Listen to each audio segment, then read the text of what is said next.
In 1976, the US Army prepared for a war it knew it would lose. Vietnam had completely hollowed out American conventional forces. Morale was terrible and equipment was rapidly aging.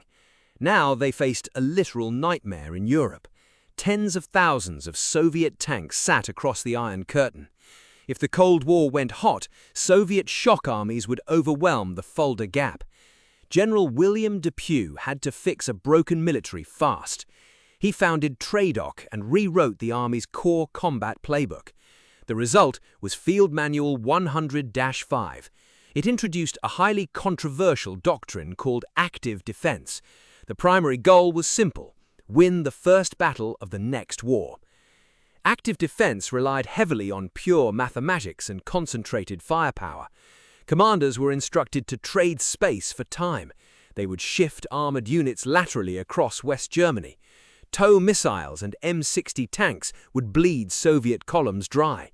Every weapon system was perfectly calculated to destroy specific targets. Subscribe and comment below to uncover more Cold War military history. But active defense sparked a massive rebellion within the Army. Critics like General Don Starry absolutely hated the concept. They argued it was far too rigid and entirely defensive. It surrendered all initiative to the Soviet Union. Math could not account for fear, friction, or the fog of war. Commanders feared units shifting under heavy fire would simply disintegrate. Officers argued that retreating constantly would destroy troop morale. This fierce debate forced the Army to think differently. The intense backlash to active defense triggered a massive intellectual reform. By 1982, the Army scrapped the doctrine entirely. They replaced it with the now legendary air-land battle.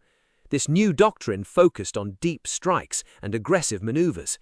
It integrated attack helicopters, close air support, and new Abrams tanks. The US Army realized defending perfectly wasn't enough. To survive a modern armored war, you actually had to attack.